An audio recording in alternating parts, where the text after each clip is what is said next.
Hello, and welcome to this program of Who Was Henry Frazier, exploring more of Nappanee's architect who designed the majority of the downtown. My name is Martha Owen, and I'm the Heritage Collection Manager at the Evelyn Lehman Culp Heritage Collection at the Nappanee Center. And I'm in no way an expert on Henry, but I have enjoyed researching him and everything that he has done and designed for the city of Nappanee. So we're going to start off with talking a little bit about Henry. So Henry was born on January 8th, 1849 in Stark County, Ohio, and he passed away on November 26, 1914. He was born to Hannah Frazier and Henry France. His mother, Hannah, was only 15 at the time of Henry's birth, and she had been a maid in the France home. When he was of a very young age, his mother and grandparents moved to Hillsdale, Michigan, and they only stayed there for about a year and then moved to Elkhart County. The Frazier family settled near the old Pippinger farm in Union Township, so that was near the Union Township School, the cemetery, and then Union Center Church. Henry stayed with his grandparents, even though his mother had married John Whetstone, and he was very good in school and showed great interest in carpentry. He might have even had an apprenticeship with a carpenter and joiner. Henry married his wife, Elizabeth Mast, in August of 1880 when he was about 31 years old and she was 16. He had been building a barn and was remodeling the Mast home when they met. So they lived at the Mast homestead until after the birth of their first child, Clarence, in 1881, and they eventually had 5 children: Clarence, Dina, Ralph, Lois, and Horace. Clarence and Ralph followed in their father's footsteps and became very well-known architects in Chicago, which Clarence also designed the Nappanee High School that was built in 1916 and the Arthur Miller House that was built in 1924. Henry was a man of many different talents and learned how to play the fiddle and would call and play many country dances in his neighborhood. And when he was 27 years old, he traveled to Philadelphia to attend the Centennial Exposition, and he remained there for about a year and worked in a combined grocery store and meat market. So Henry, as an educator, after completing country school with good grades, he began attending a normal school in Goshen during the summer. So he was teaching during the rest of the year in Union Township schools. He eventually attended a normal school in Terre Haute, Indiana, but did not qualify to graduate because he would not study Latin. Henry worked as a teacher and eventually a principal in the Nappanee schools, and he was in the Nappanee schools for teaching for 18 years, and 5 of those were as a principal. Until he was 37, he taught in Union Township schools, and although the last 5 to 6 years were actually in the city limits. So Henry, as an architect, he worked the carpenter trade, like I said, early in life, and had served an apprenticeship. And he would work during periods of vacation from school as a carpenter, while Henry had been working with a contractor on building the First Methodist Church. He's caught sight of his first architectural plans. So at age 37 in 1886, he stopped teaching and gave his entire time to carpentry, contracting, and the study of architecture. He read technical books and magazines, the American Contractor, and the Architectural Board to learn his trade as an architect. As time went on, his services as an estimator, architect, and contractor increased in demand. If a new factory or grain elevator was to be built, a water tank, or a new engine installed by the city, his figures were always requested. In 1890, the Kappas brothers were manufacturing verandas and gables, and they were making their business on offering special features of furnishing building materials. Because at one time, Kappas brothers and Zook were builders. Henry furnished many of those designs that were added to their line, and the designs added some neat and tastefully finished homes that were being built in Nappanee. In 1892, the contractors of Coppice Brother and Zook and Henry Frazier, the architect and builder, worked on the Evangelical Mennonite Union Church, and it had a capacity of 300 and a Gothic-style architecture with a steeple and a belfry, and also had a stained glass window. The total cost of this building was $2,620. It is possible that Henry worked a lot with the Coppice brothers because of his uncle actually marrying one of the Coppice brothers' sisters. In 1902, we know that Henry was accepting bids to erect a schoolhouse in Nappanee, and he was also designing an addition to the IXL factory in Goshen and had furnished plans to build a home for the Goshen mayor. So we're going to talk a little bit about notable homes in Nappanee.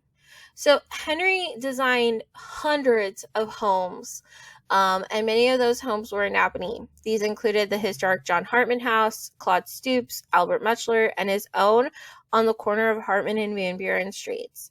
He also designed the Fred Frisch home, which showed off his monumental skill as an architect. That home featured both wood and stone, and he designed homes in Bremen and Goshen. And in 1891, we know that he had 10 houses underway.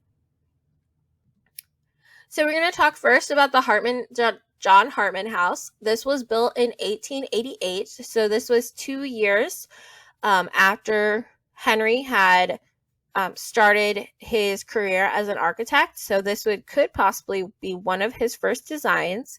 It was built for John and Rebecca Hartman. We know that it is a 19th century T-plan I house. It has fieldstone foundation, a wraparound porch. The original was a folk Victorian. So unlike the Queen Anne's, a folk Victorian are orderly and symmetrical. So the houses had no towers, high ceilings, or bay windows. Had double hung windows, decorative millwork, and the original woodwork is still on the inside of the home. This home can be seen at the Nappanee Center, so 302 West Market Street, as it is attached to our building. Next up, we have 302 East Market Street, which this is the Frank Coppice home, or today known as the Coppice House. This house was completed in 1893, and it was built for Frank and Catherine Coppice. It is one of the best examples of Queen Anne architectural style in the state of Indiana. It also, we just recently found, cost $5,000 to build. It had various design elements, protruding bays, variously sized and shaped windows, a round tower, sunburst motifs, and fish scale shingles, and the house was built out of cedar wood. Frank and Catherine had the first bay window in Nappanee, and the Coppice family insisted on expert craftsmanship down to every exquisite detail. This included the extensive wood paneling, stained glass windows, the brass hardware on the inside. The stained glass windows were made by Nappanee's renowned Lamb brothers, who were rivals of Louis B. Tiffany. Those windows lined the dining room, and there was quarter saw golden oak staircase that leads to the bedrooms upstairs. During World War I, the house was remodeled on the inside, and the Coppice family had hired a professional decorator from Marshall Fields in Chicago. In 1922, the exterior received a new masonry porch, replacing the original wood porch. The house was placed on the National Registry of Historic Places in 1990. So next up, we have the house across the street from the Coppice House. It will eventually also be called the Coppice House, I'm sure. It was built in 1895. It was built for, Henry had designed it for John and Melinda Coppice, and they were the first couple that was married in Nappanee. This style of home is also known as a Queen Anne style, but it is very different since it has the more precise square lines and not the rounded lines like the house across the street. It originally had a gorgeous wraparound porch, and it was completed in, I think I said that it was completed in 1895, and it cost $10,000 to build. It had high-pitched roofs, a tower, and a carriage porch that was shared with the Daniel Zook home. Although they have different exterior looks, the interior was identical with the Frank Coppice home except for in reverse. Original items to the home included a hand-cranked elevator in the basement to haul up wood, water fountains in each bedroom, light fixtures, and art glass windows that were produced by Lamb Brothers Factory. A cistern was on the third floor, which caught water and drained it to the basement, and they would pump the water from the basement to the kitchen. In 1947, the house was purchased and renovated for the Masonic Temple, which opened in 1951. The house also served as the Elder House before the Elder House moved to the old Central School building. So next up, we have the Albert Muchler home. This is on East Walnut Street.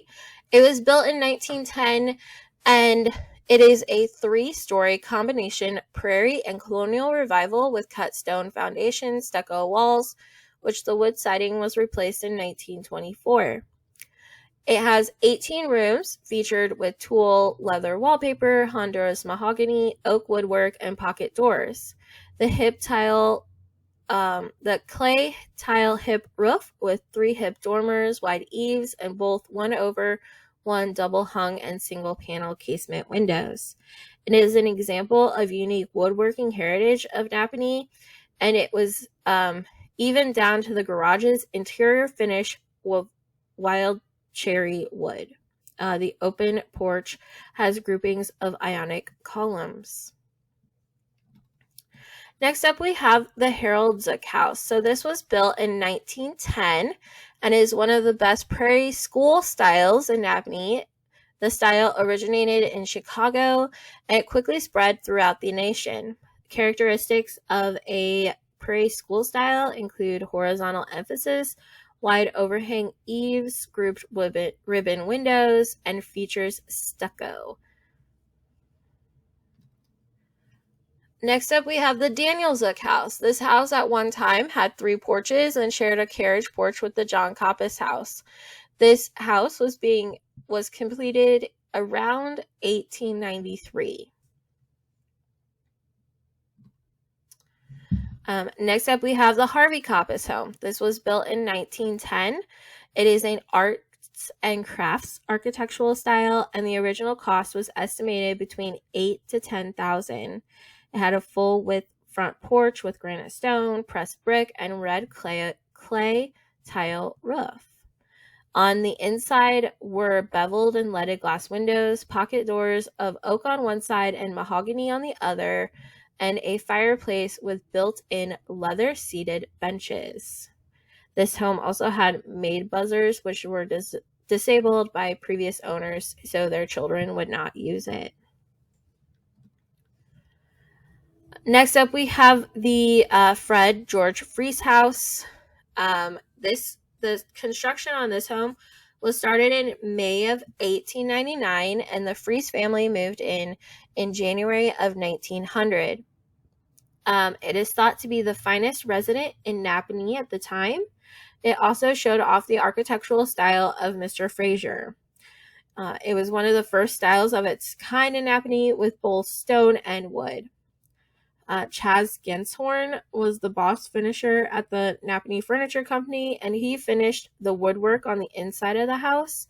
The house, though, was torn down in 1974 to build the Methodist Church. Next, we have the Carl Fries Senior Home. This was built in 1910, and it is an American 4-square house type. Those are extremely popular throughout the Midwest and is characterized by nearly square proportions. Most 4 squares have hip-style roofs with dormers and a front porch.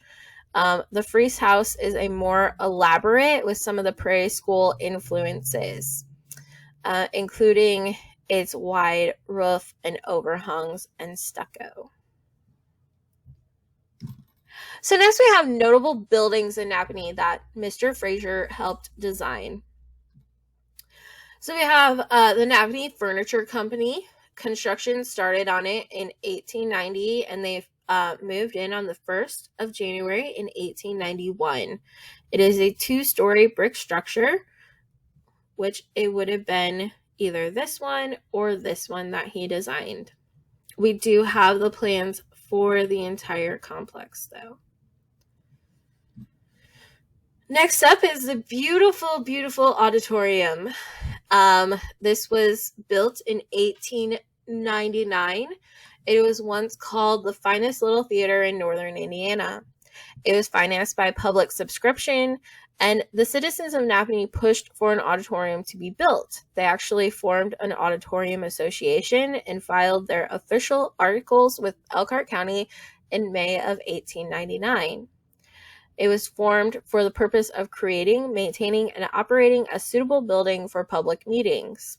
The city of Nappanee also wanted a town hall, opera house, hall, all in one. The auditorium officially opened in December of 1899. On the first night, the house brought in a little over $450. From its opening in World War I, from its opening until World War I, it hosted the Nappanee Orchestra, locally produced shows, band concerts, recitals, graduations, and so much more. It sadly burned down on January 19, 1937, when the fire originated in the basement not in the basement of the auditorium, but in the lower floor, so on the first floor, where the Jet White grocery was located. A barrel of kerosene exploded, and Nappanee had to call for help from Bremen, Wakarusa, New Paris, and Elkhart. There was many thought that the entire town of Nappanee was on fire, and all that was left of the auditorium building was the west and north walls, and they were leaning to one side. It was deemed after the auditorium burned down that the Auditorium Association had no claim to the first floor of the building, but they had claim to the second floor. So if they so wished, they could have asked the owner of the first floor if they could build a second floor on top. They actually decided not to rebuild, and the insurance money was given to the school. Next up, we have the Coppice Hotel. So Samuel Coppice sold his shares that he had in the Coppice Brothers in 1890, and he soon purchased the Farmer and Trader Bank with his son Harvey, and the construction of the Coppice Hotel followed soon after that. The Coppice Hotel opened in 1892, and it became Nappanee's second but finest hotel. Its contracted price was for $17,000. So in today's money, that's about $500,000. So if you imagine a handsome brick structure with a galvanized iron front and large plated windows with a tin roof. The main frontage on the first floor was divided into 3 distinct compartments. There was occupied by the hotel proper. The room adjoining to it could be adapted to a first call barbershop, millinery store, and a doctor's office. The third room was very suitable for a grocery or drugstore with a storage room or a hall on the upper floor. Later years of the hotel, Hadley's Dress Shop and the IGA occupied those 2 spaces. The post office was also located in the Coppice Hotel at one point. The second floor of the hotel proper had 20 first-class bedrooms. The bedrooms were for convenience and comfort of transient traffic exclusively. The rooms had bathrooms, closets, and hot and cold water in each of them. Though they had to wait until the town's waterworks system was completed in 1892, the furnishings were the best. The hotel was torn down in 1965 to make way for the First National Bank, now known as Key Bank. So next up, we have Price Hospital. In 1913, the Price doctors of Delbert and Willard decided to build a small building that would serve as an office and hospital with operating rooms and a few beds. Their business had expanded very rapidly, and the demand for surgery was big. So before the hospital was built, they had to do surgeries and exams in homes or rooms converted into operating rooms.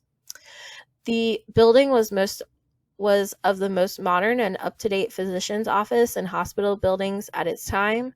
It had a waiting room with a large library table and chairs. Next to it was used as a library and business center. There was a private consultation room. There was a drug room that had an up-to-date drug case. There was another consultation room. And then there were 3 rooms in the rear that were used as the hospital and consisted of an operating room, preparation room, and a ward room that was large enough to contain 3 single beds. In the rear of the building, they had a large garage that fit 2 automobiles and contained a gas pump and tank and had cold and hot water. The basement was used for laundry and sterilizing its equipment. So next we have the Dietrich block. It was decided in 1899 to build the Dietrich block. So there would be 2 rooms on Main Street and 3 rooms on Market Street. At the time, it had been thought that it could have been possibly built up to 3 floors.